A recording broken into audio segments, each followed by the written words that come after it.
अरमान जी, अरमान जी, अरमान जी, आप तो real life में भी स्टार है। Thank you. मैं आपका बहुत बड़ा दीवाना हूँ। वो तो आपकी एज से नजर आ रहा है।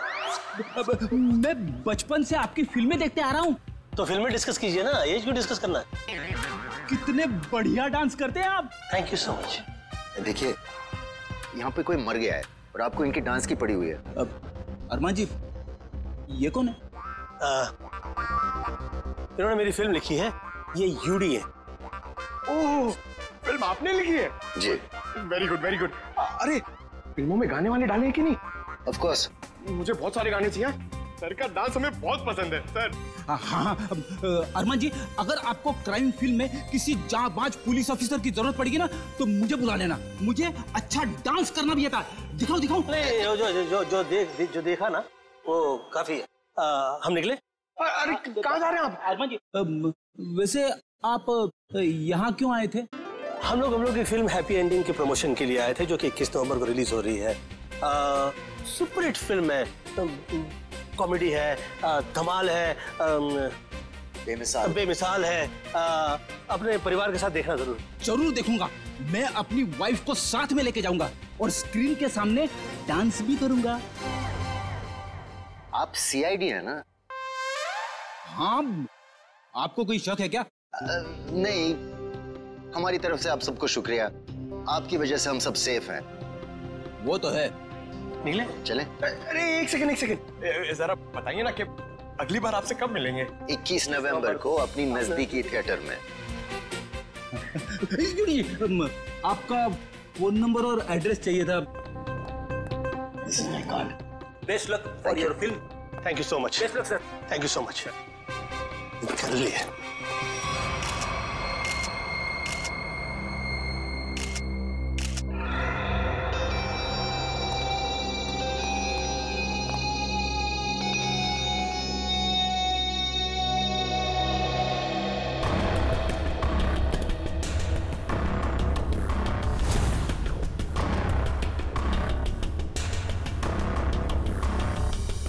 Parking ticket. प्रतीक, ये आदमी यहाँ होटल में ठहरा था या कहीं बाहर से आया?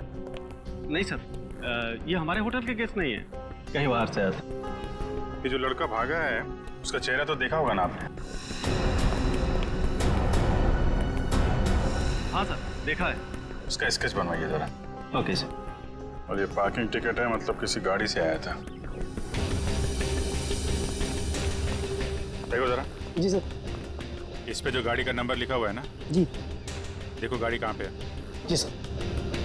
फ्रेडी, वॉचमैन से पता करो जो आदमी यहाँ से भागा था वो यहाँ से बाहर गया कैसे। Yes sir.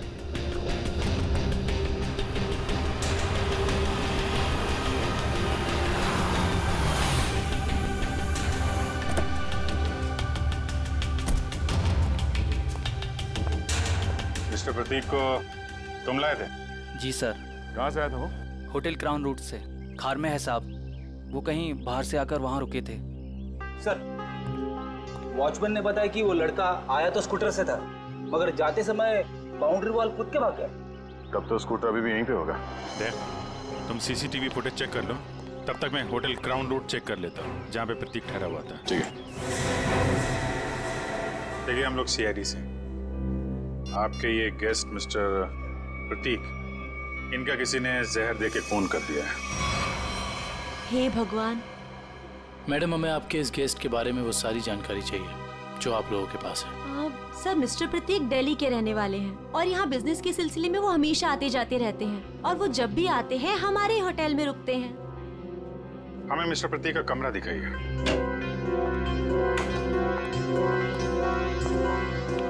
कमरा चेक कर लो जरा।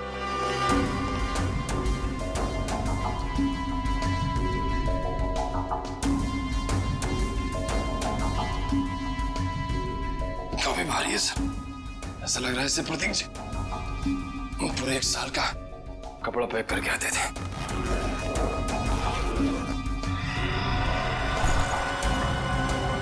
बैग तो खाली है।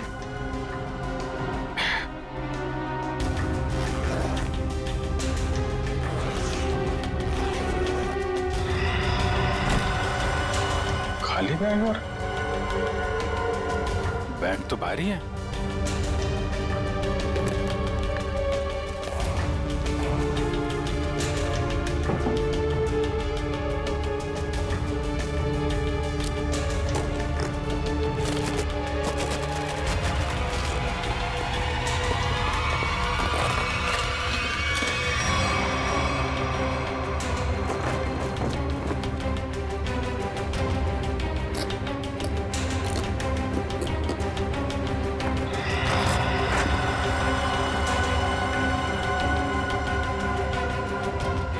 पैसे छुपा के रखा है। ये प्रतीक आदमी तो गड़बड़ है। कौन कौन आता था इससे मिलने के लिए? एक लड़की इनसे हमेशा मिलने के लिए आती थी और ये दोनों घंटों बैठकर बातें किया करते थे। प्रतीक जीतू से डांटा भी करते थे और वो लड़की कल भी इनसे मिलने के लिए आई थी। कौन है वो लड़की? सर, अवंतिका। अवंतिका?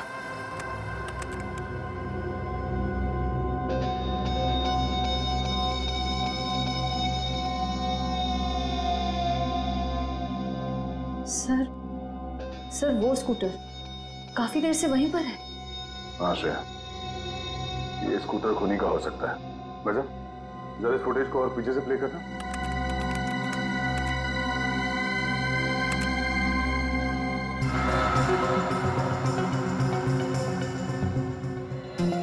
सर, यही वो आदमी। जरा पॉज करो।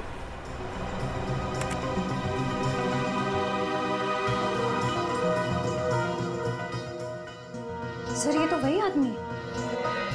हाँ श्रेया, स्कूटर का नंबर लेकर आरटीओ से पता करो ये स्कूटर किसके नाम से रजिस्टर्ड है और उसका एड्रेस है क्या। तो आप दोनों साथ में रहते हो और वो यहाँ काम करता है?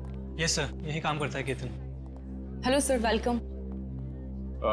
मैम, हम लोग सीआईडी से और एक जांच के सिलसिले में यहाँ आए हैं। ये आदमी केतन यहाँ पे वेटर है ना?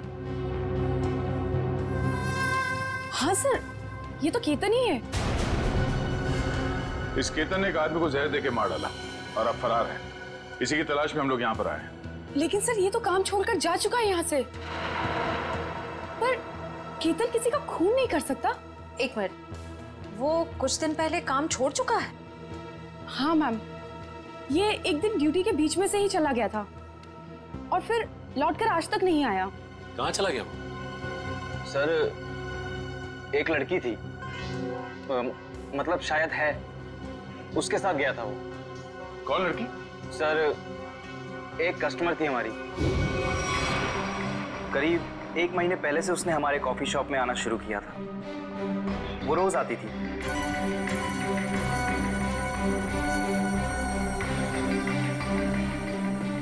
और उस कोने वाली टेबल पर जाकर बैठ जाती थी। उस टेबल पर केतन सर्विस देता था।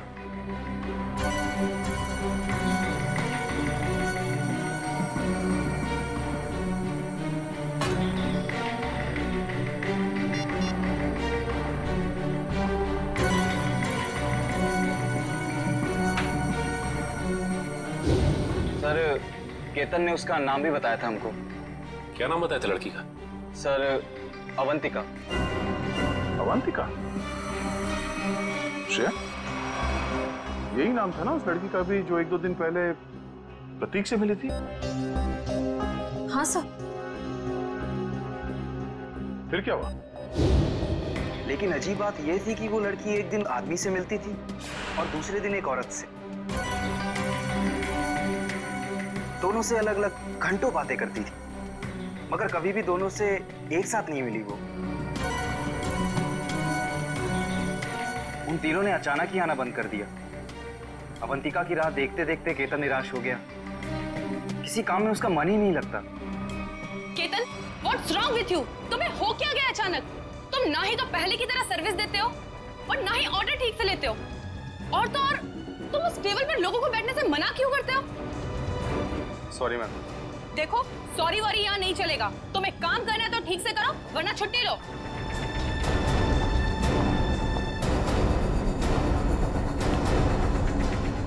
यार, अपने दिमाग से उसका ख्याल निकाल यार। अवंतिका ने वो टेबल खरीद नहीं लिया है, ना ही हमेशा के लिए रिजर्व किया है। यार, एक कस्टमर थी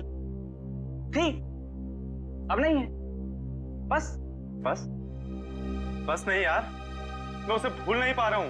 उसने कुछ बताया भी नहीं और अचानक से गायब हो गई।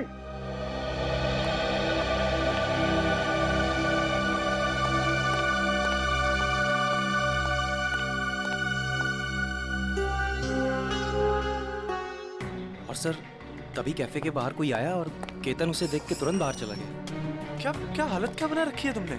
शायद वो अवंतिका ही थी, शॉल से अपना चेहरा छुपाए हुए, और केतन सब कुछ छोड़कर उसके पीछे भाग गया। अच्छा, उस आदमी और औरत के बारे में आप लोग कुछ बता सकते हैं जो अवंतिका से मिलने आते थे? नहीं सर, उनके बारे में हम कुछ नहीं जानते। देखिए, हमें इस कॉफी शॉप के अंदर की बाहर की सारी सीसीटीवी फुटेज चाहिए जब से अवंतिका यहाँ आती थी। श्योर मैम, मैं अरेंज करवाती हूँ।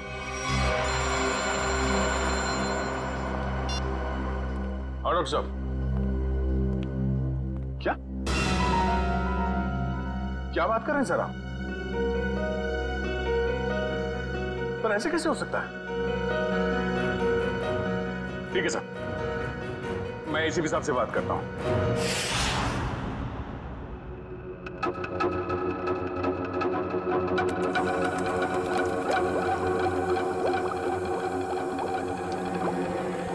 अरे आप ये क्या कह रहे हैं डॉक्टर साहब?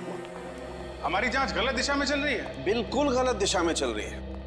आप लोगों का मानना है कि प्रतीक ने जूस पिया और मर गया। हाँ? वेल, जो देखा गया और जो सुना गया वो पूरा सच नहीं है। प्रतीक ने जो जूस पिया था उसका केमिकल टेस्ट करने के बाद हमें ये पता चला कि उसमें कोई जहर नहीं था, बल्कि एक ड्रग था। ड्रग? हाँ, लेकिन प्रतीक ने जूस पिया और जूस पीते ही मर गया ना वो। यही तो सबसे ज्यादा चौंकाने वाली बात है अभिजीत। इस ड्रग की वजह से किसी इंसान को कुछ वक्त के लिए पैरालिसिस तो हो सकता है, उसे लकवा तो मार सकता है, लेकिन कोई मर नहीं सकता है। तो फिर इसकी मौत हुई कैसे? अभिजीत, प्रतीक का खून प्रतीक के खून नहीं किया है। लो, फिर शुरू हो गए पहली पे पहली। अरे साफ साफ बताइए ना सर। साफ साफ बताता हूं, आओ मेरे साथ, आओ। ये देखो, ये प्रतीक की ब्लड सेल्स और ये एक नॉर्मल इंसान के ब्लड सेल्स है। दोनों में फर्क है, और फर्क ये है कि प्रतीक को थैलेसीमिया है। थैलेसीमिया जो हीमोग्लोबिन की गड़बड़ी से होता है? बिल्कुल अभिजीत। और ऐसे रोगियों को जिंदगी भर किसी स्वस्थ इंसान की खून की जरूरत पड़ती है, और हाल ही में किए गए ऐसे ही किसी ब्लड ट्रांसफ्यूजन ने प्रतीक की जान दी।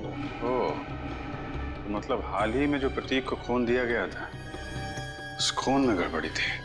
बिल्कुल, और इस खून में टॉक्सिन्स मिलाए गए थे। मतलब इस खून को जानबूझकर जहरीला बनाया गया था, जिससे इसकी मौत हो गई। प्रतीक के मरने की शुरुआत तो कुछ दिन पहले ही हो चुकी थी। केतन उसके जूस में कुछ डालता या नहीं डालता, इसकी मौत तो पक्की थी। सर, इसका मतलब खूनी केतन नहीं, कोई और है। हाँ, लेकिन केतन ने भी तो इसे पैरालाइज करने की कोशिश की थी। अब ये कौन है जिसने इसकी बीमारी का फायदा उठाया और इसकी जान ले ली? एक आदमी और दो दुश्मन। हाँ जी, मुझे 1 महीने के सारे कॉल रिकॉर्ड डिटेल्स चाहिए, और खास करके 24 घंटे के।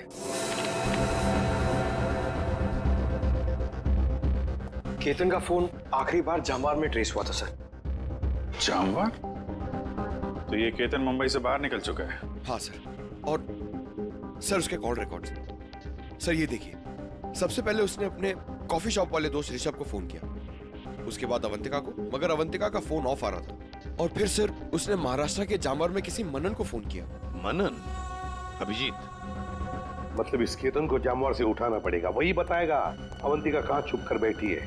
और फिर ये भी पता लगाना चाहिए इन दोनों का क्या संबंध है उस कॉफी शॉप वाले औरत और आदमी के साथ। सर, अवंतिका का तो पता नहीं, लेकिन हम उस आदमी और उस औरत तक पहुंच सकते हैं जिनसे वो कॉफी शॉप में अलग अलग मिलती थी। ये देखिए सर।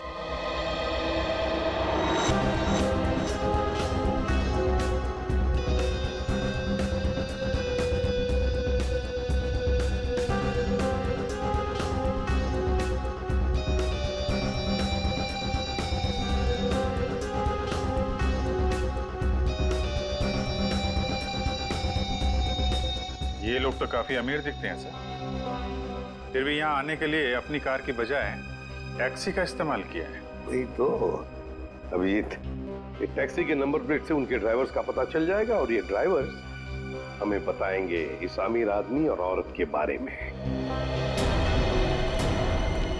क्या गलती की साहब, मुझे क्यों बुलाया है? देखो, तुम लोगों से कोई गलती वलती नहीं हुई, कोई भी गलती नहीं हुई। बस हम सिर्फ कुछ जानना चाहते हैं। ये देखो, ये औरत और ये आदमी, क्या इन लोगों को तुमने कभी देखा है? तुम जानते हो इन्हें? ये दोनों भी पिछले महीने कुछ दिनों तक ग्रैंड मोटर्स होटल में आते जाते रहते थे। ये आदमी, इसे तो मैं जानता हूँ।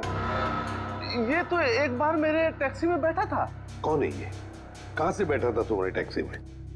कौन है ये साहब, मैं नहीं जानता हूँ, लेकिन पिछले महीने जुहू सर्कल पे एक कॉलोनी से इसे मैंने उठाया था सुबह सुबह। इसके पास 1000 रुपया था साहब।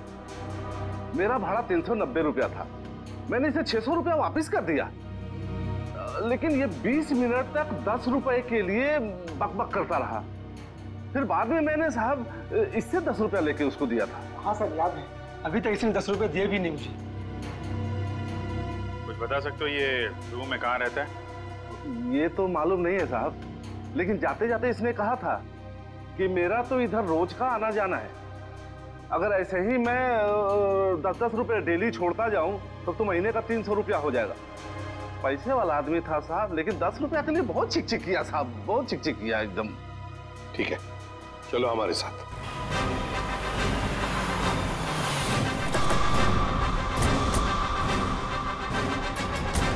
कहाँ पे? हाँ जी सर, यहीं से मैंने उठाया था उसको और होटल से लाने के बाद यहीं पर छोड़ा भी था मैंने उसे। यहाँ पे? जी। यहीं आसपास कहीं रहता होगा। आसपास चेक करो, पूछो लोगों से।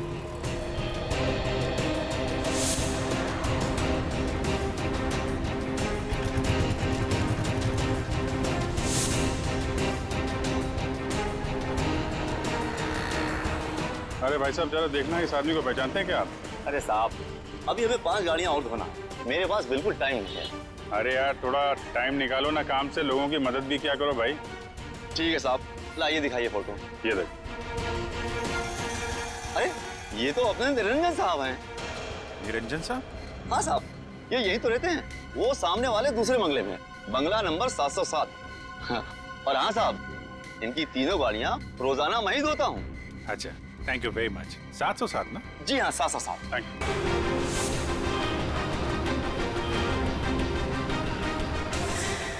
मेरे पति देव मुझे बीच मांझधार में छोड़ के चले गए। आखिरी बार भी उनको देखना मेरे नसीब में नहीं रहा। श्रुति जी, आपके साथ जो कुछ भी हुआ बहुत बुरा हुआ, इस बात का दुख है हमें, लेकिन आपसे कुछ जानकारी चाहिए थी। जी पूछिए। प्रीति जी, हमें आपके पति के सूटकेस में छुपा कर रखे गए 15 लाख रुपए मिले हैं। आपको कुछ पता है इन पैसों के बारे में? उन्होंने ये पैसे क्यों छुपा के रखे? मुझे कुछ नहीं पता। ठीक है, कोई बात नहीं, हम पता लगा लेंगे। क्या हम उनका कमरा देख सकते हैं? जी उधर। अच्छा। सरस्वती जी, आप इन दोनों में से किसी को पहचानती हैं? जी नहीं।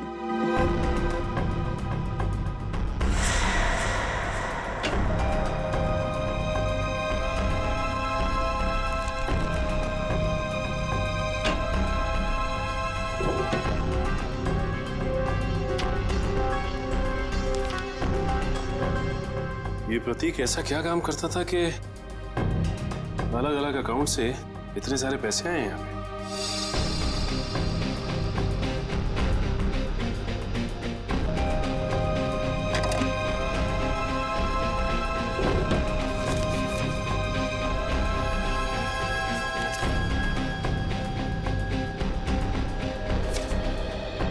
सीडी?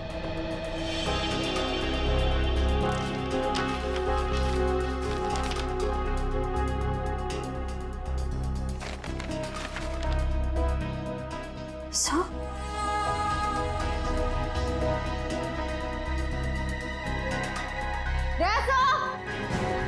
आशा, ये देखिए।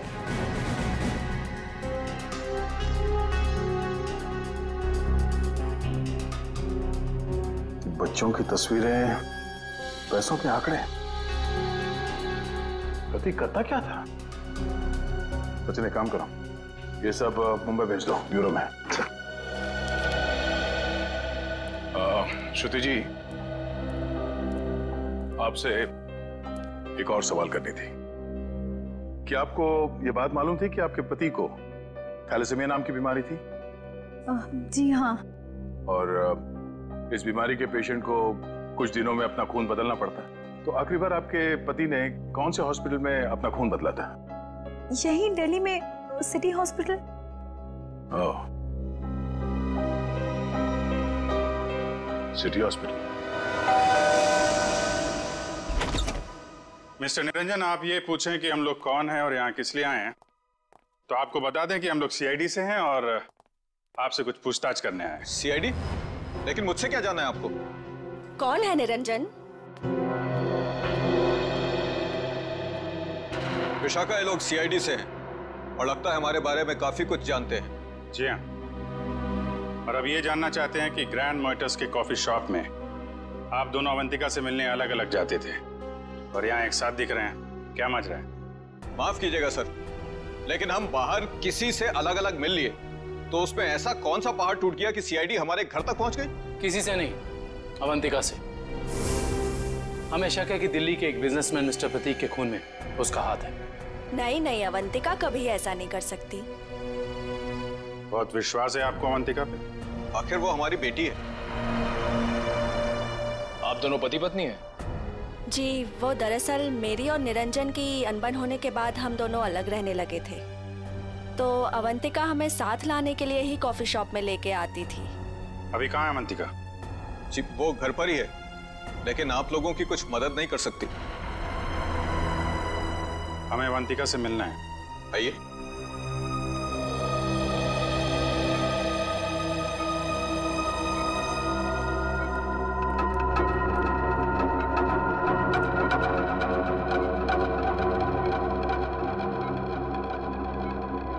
क्या हुआ इसे? सीढ़ियों से गिर गई थी, सिर में चोट लगी है, तब से कोमा में है। डॉक्टर्स ने कहा है कि कुछ महीनों में इसे होश आ जाएगा, इसीलिए इसे हम घर ले आए और घर से ही सारा ट्रीटमेंट चला रहे हैं। नर्स मिशा इसकी देखभाल के लिए पूरे दिन घर पर ही रहती है। मिशा, कैसी हालत है अवंतिका की? सर, अभी तो कुछ कह ही नहीं सकते कि इन्हें कब होश आएगा। अब तो अवंतिका में सिर्फ जान बची है, मगर शरीर और दिमाग पूरी तरह नाकाम है। अब इस केतन को ढूंढना ही पड़ेगा।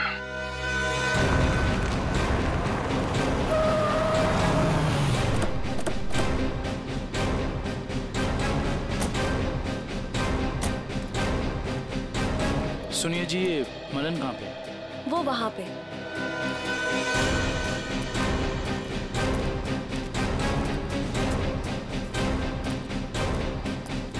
ये मनन। हाँ जी, आप कौन? जरा केतन को बुलाओ, उससे मिलना है। कौन केतन? यहाँ कोई केतन नहीं रहता। देखो, केतन ने तुम्हें आखिरी फोन किया था, इसलिए तुम्हारे तक पहुंचे हैं। अब अगर झूठ बोलोगे तो तुम्हें भी साथ में ले जाएंगे। कहाँ ले जाएंगे? वहीं जहाँ बिगड़े हुए लोग ठीक किए जाते हैं, मुजरिमों की मरम्मत की जाती है। अगर केतन यहाँ पे निकला तो उसको छुपाने के गुनाह में तुम्हारी भी मरम्मत हो जाएगी, समझे तुम? नहीं नहीं साहब, ऐसा मत कीजिए। वो अंदर छुपा है, उसके चक्कर में मैं नहीं फंसना चाहता।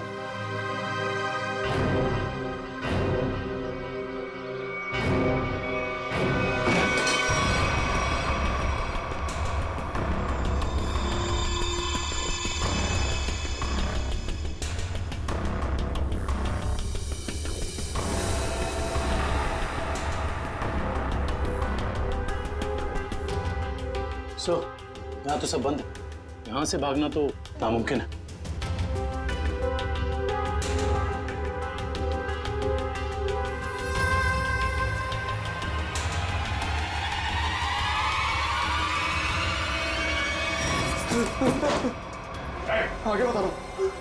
आगे बता रहा साहब, मैंने सब बातें सुन ली आपकी।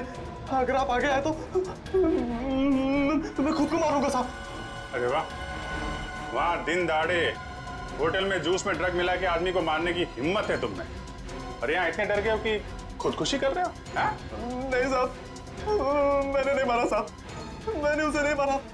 तो उसने कहा था उस दवा से प्रतीक कुछ दिनों के लिए कुछ भी नहीं कर पाएगा, पैरालिसिस हो जाएगा उसे। हाँ, ये तो तुम सही कह रहे हो। अब ये भी सही बता दो कि किसने कहा था। देखो केतन, अगर कातिल को पकड़वाने में तुमने हमारी मदद की तो तुम्हारी सजा कम भी हो सकती है, हैं?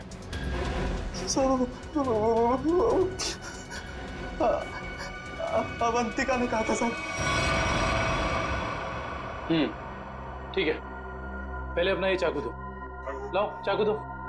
आजा। कुछ नहीं होगा तुम्हें, चाकू दो। आजा। लाओ लो। अब आजा। आ जाओ।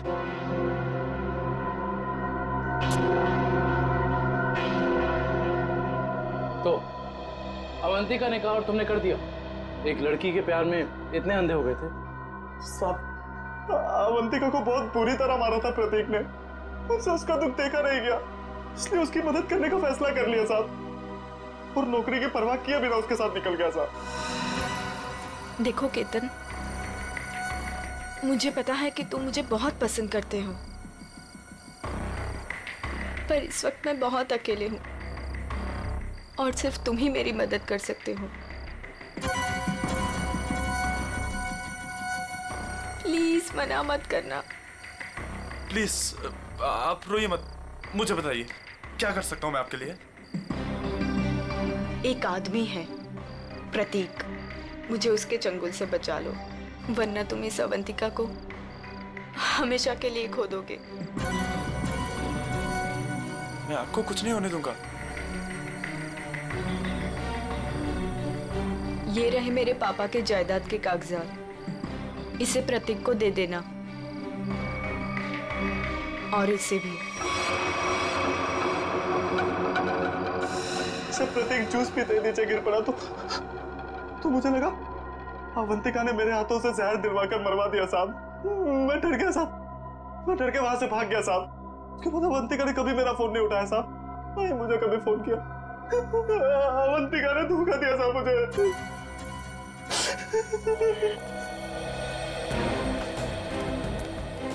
सर, ये प्रतीक आखिर अवंतिका से चाहता क्या था? ये तो तय है कि दोनों के संबंध ठीक नहीं थे, लेकिन असली कहानी क्या है ये तो अवंतिका के होश में आने के बाद ही पता चलेगा।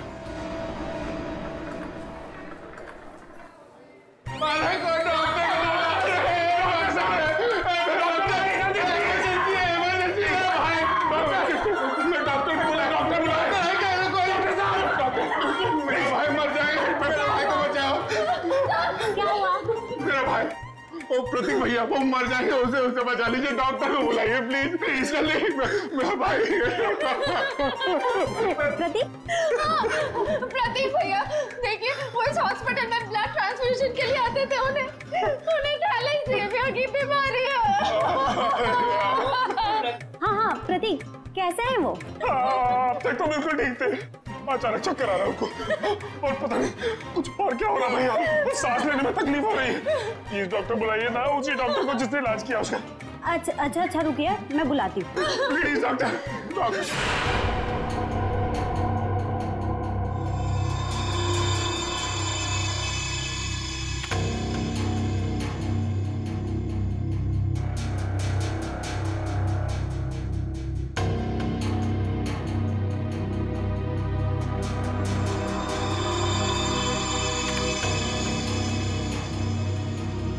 प्रतीक ने इन बच्चों की फोटो काफी संभाल के रखी थी। सर, प्रतीक ने ऐसा किया क्यों होगा? कुछ तो खास है इन बच्चों में, वरना इतने सारे बच्चों की फोटो हैं छुपा के नहीं रखता वो। सर वो पेशेंट प्रतीक उसके रिश्तेदार आए हैं, उसकी तबीयत खराब है, वो आपसे फिर से इलाज कराना चाहते हैं। सर, इन सारे बच्चों के बारे में बहुत ही खास बात पता चली है। वो क्या?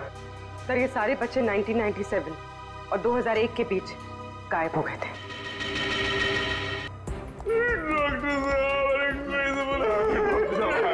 जी, कहाँ है प्रतीक? मैंने उसका इलाज किया था। अरे डॉक्टर साहब, आपने मेरे भैया प्रतीक का ब्लड ट्रांसफ्यूजन किया था? जी। अरे डॉक्टर साहब, मरीज है कहाँ? तो तूने मारा प्रतीक को? हाँ?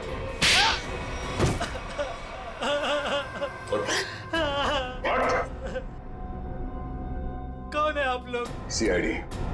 अब फटाफट बकना शुरू कर, वरना बताता हूँ। मेरे पास एक आदमी का फोन आया था। उसने मुझसे कहा प्रतीक को जहर मिला हुआ खून देना है जिससे वो मर जाए। इसलिए मैं... शर्म नहीं आती तुम्हें? एक डॉक्टर होके तुमने मरीज का खून किया। सॉरी, वो गलती हो गई। उस आदमी ने कहा था कि मिशा नाम की औरत आएगी और इस काम के बदले अच्छा खासा रकम देगी, तो मैं लालच में आ गया। ओह, मिशा। नर्स मिशा इसकी देखभाल के लिए पूरे दिन घर पर ही रहती है। ओह नो, ये मिशा अभी अवंतिका की देखभाल कर रही है। चलो।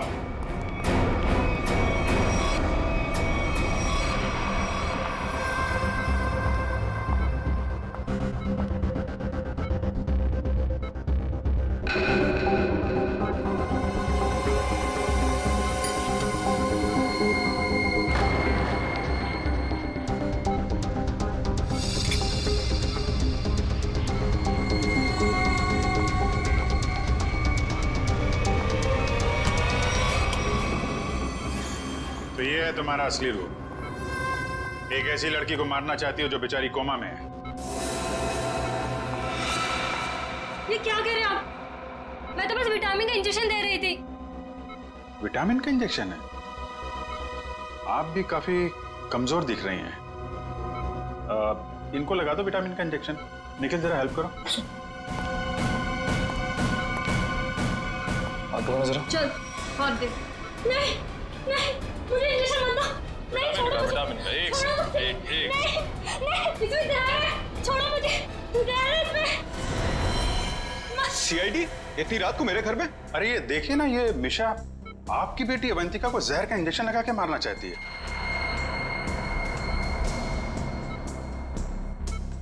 आपकी बेटी अवंतिका, आपकी बेटी? सही कह रहा हूं ना मैं?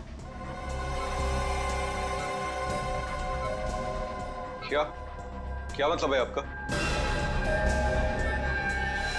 Thank you very much sir, ये तो कंफर्म हो गया।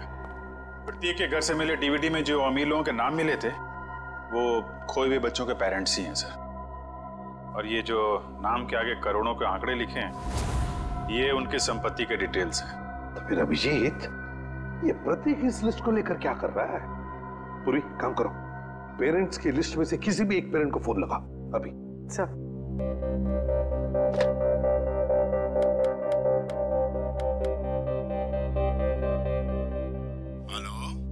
Hello mister Kumar. हाँ जी, मैं सीआईडी से बोल रही हूँ। हमें आपसे कुछ बात करनी है। सीआईडी से? कहिए, क्या बात करनी है आपको? मिस्टर कुमार, मैं इंस्पेक्टर अभिजीत, सीआईडी से।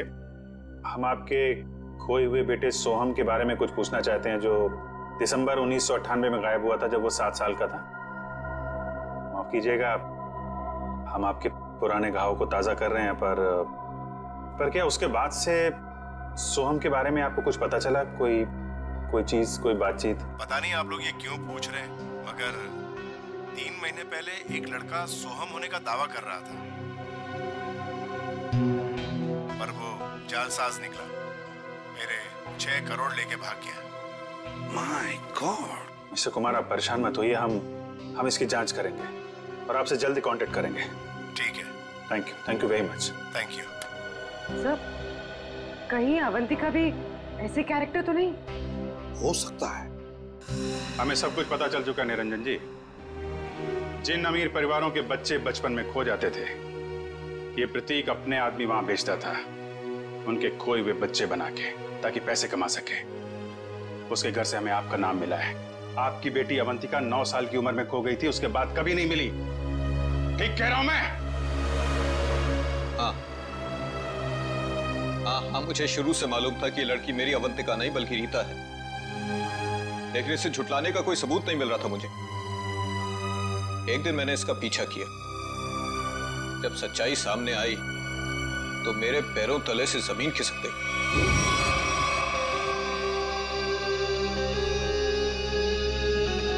पागल हो गई हो तुम? अरे ये हमारा बिजनेस है रीता। हम उन अमीर लोगों को लूटते हैं जिनके बच्चे उनसे काफी पहले बिछड़ चुके हैं।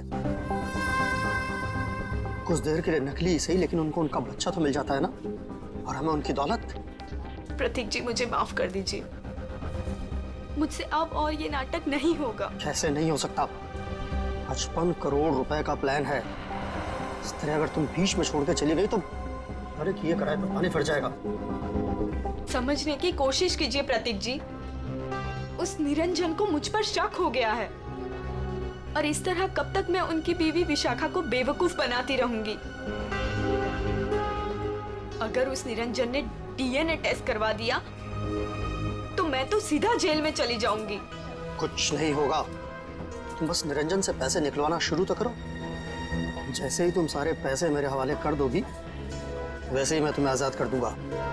प्रतीक जी, मैं फंस जाऊंगी। मेरे अगले ट्रिप तक अगर तुमने मुझे 15 लाख रुपए निरंजन से लाकर नहीं दिए ना, तो इस बार भी तुम मेरे हाथों बहुत बुरी तरह मार खाओगे, समझे तुम? मेरी भावनाओं के साथ खिलवाड़ किया था प्रतीक और इस रीता ने। मुझे लूट कर बर्बाद करना चाहते थे। मैंने इस ईशा की मदद से दिल्ली के उस डॉक्टर को खरीदा और प्रतीक को जहरीला खून चढ़वा दिया, और इस अवंतिका को खुद सीढ़ियों से धक्का दिया। वो मरी तो नहीं, लेकिन कोमा में चली गई। आपके साथ जो हुआ बहुत बुरा हुआ, लेकिन आप कानून की मदद लेने के बजाय खुद मुजरिम बन गए। अब आपको और इस मिशा को जेल जाना होगा अपने गुनाहों की सजा भुगतने।